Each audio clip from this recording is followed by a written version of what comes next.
It's time for another episode of Raising Courageous Leaders by Mr. Bonke Shipalana. That's my dad. Keep on smiling. So today we're talking about change, Bonke. Whew, change. Why? Let's first try and define change before we talk about the why. I define change as the replacement of something old with something new. Yes. Especially something of the same kind. And that for me is critical. Change doesn't mean simply moving from being positive to negative or black or to white or left to right. It means a change of some of the same kind. So something is taken out and something is added, but the root of it is still the same. Yeah. We're substituting one thing for another. 3 points that I use to define change is what change often means a turnaround. Right. Change means moving from this direction and deliberately deciding to focus on that direction. An easy example is you've been working for 10 years and you decide I'm going to study for an MBA or PhD.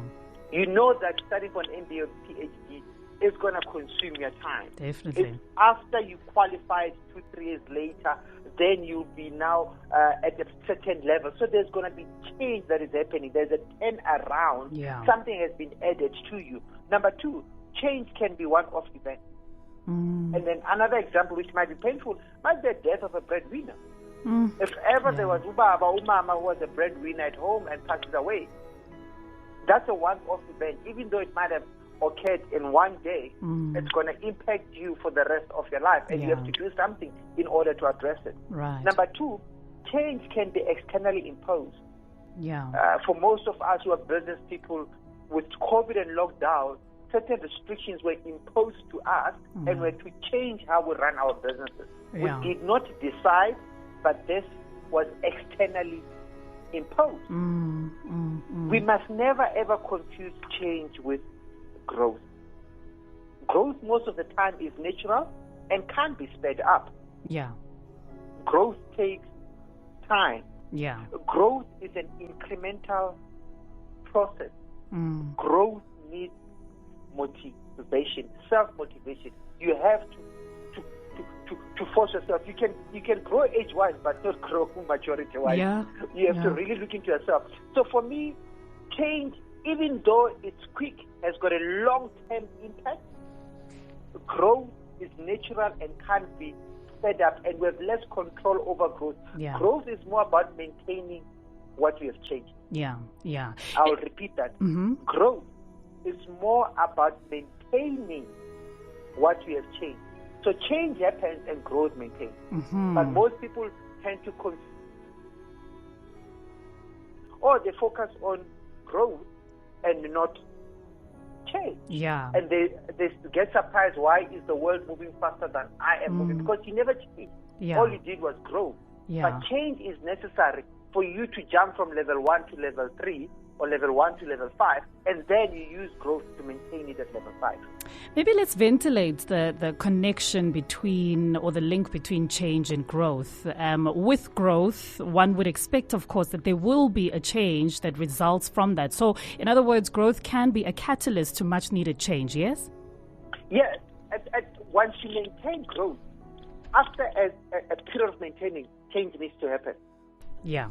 So growth and change work together. You change, and then once you succeed in that change, you use growth to maintain it. But whatever you maintain, there will come a point in time where it is out of season. Yeah. And during out of season period, you have to decide to change, and after changing, you use growth again to maintain it. Yeah. So if you think of driving a car, the changing of the gear happens, but you use the steering wheel to maintain the direction of the car. Yeah. So the steering wheel can be seen as growth, while the changing of gear 1, gear 2, gear 3, if it's still using manual, you will use that to move faster in your journey. Yeah, yeah. And I love that you spoke of seasons as we are about to delve in deeper around change and this concept of change and why it's necessary in our lives. I think, making an example around change is a really great one, right? Why we need winter as much as we need summer, as much as we need spring, as much as we need autumn. So maybe let's bring it back to, our lives and why it is that change is so necessary for us to be able to experience that growth that you alluded to earlier. I mean, talking about seasons and the necessity of change, when it's summer in the southern hemisphere, it's winter in the northern hemisphere. Mm-hmm. So the world is continuously changing, and what affects the left sometimes is not affecting the right. So you can't always want summer. If you want summer in your life every single day of your life, then what about the people in the north? Yeah. Are they supposed to have winter for the rest of their life? Then you're not being fair. Yeah. So for me, the necessity of change comes in 3 or 4 points. Number one, you have to catch up with the changing world. The world is continuously moving and growing. So whatever was fashionable in Europe in 2020 is going to be fashion in South Africa in 2021. Mm-hmm. So things keep on changing. You have to decide. You catch the change at the beginning or the end. But bottom line, the world is changing. You can't be left behind. Whatever me and you learned in grade 1 is irrelevant today. It doesn't matter. Yeah. So you have to grow with it. Number 2, you have to be in line with a new resolution. Mm-hmm. So in life, you plan that in 2022, I want to have achieved 1, 2, 3, 4. You can't achieve new things without being new. Mm-hmm. You can't achieve new things without starting new habits in your life.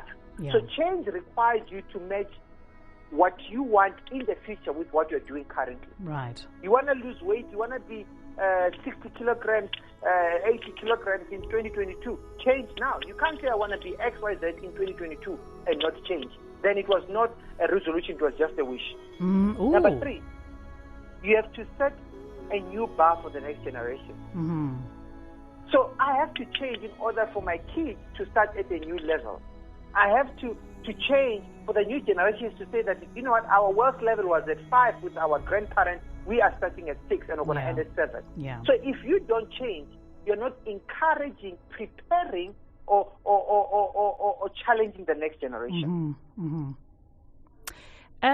There's something that you said that I'm ruminating over, and you said then it is not a resolution. If you're not putting action behind it, it's not a revolution. A resolution. It is a wish.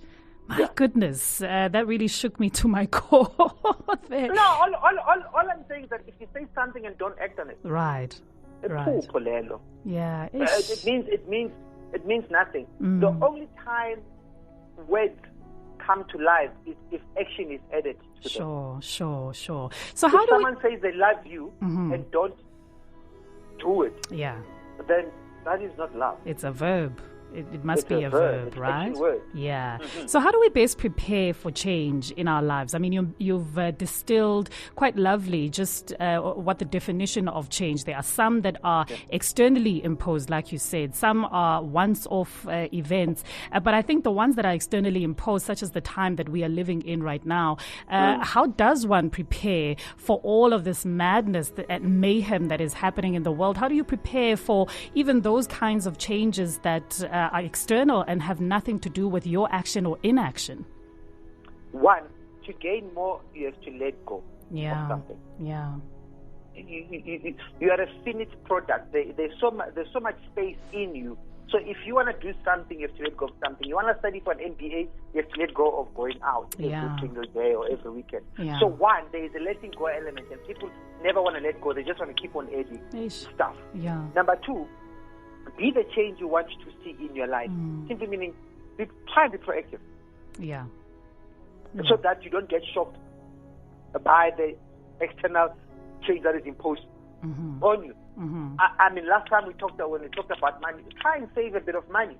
Try and have a month's salary sitting somewhere so that if ever there's a challenge out there, you are able to respond to it. If ever 3 or 4 of your tires get hit by a pothole, you're able to respond. Yeah. So be proactive in life. Pay that insurance. Have a will. No, do something that is proactive so that when change happens, it does not cripple you. Last but not least, be patient with yourself. Oof, yes. you are going to fail. You are a human being. Don't overjudge yourself. We tend to be patient with other people, but never be patient with ourselves. Very true. Very true. So learn to be patient with yourself the same way that you are patient with other people. Yes, you promised to go to gym 3 times a week. For the last 6 months, you've gone twice a week. That's okay. It's a good step. It's better than where you were last time and not going to gym. Very true.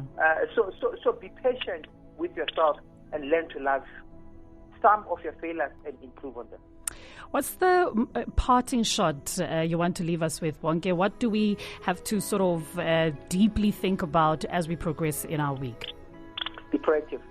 Be proactive. Be proactive with your life. I think most people tend to wait for the world to dictate, direct, empower them. Be proactive. You don't have money to go and study at university. Find out which books they are reading at the university and then go online and read similar books. Go home and ask someone to write a will for you. Start saving a bit of money. Think about why you're leaving home. Is it because you are bored or you just want to go and waste money? No, be proactive. Just try and work on you, and you'll see how the world responds to you. Stop waiting for someone to rescue you. You must have patience and engage in consistent action. Find the inspiration within yourself. Patience to rise above and be your own hero. Join Bonke Shipalana on The Power Within.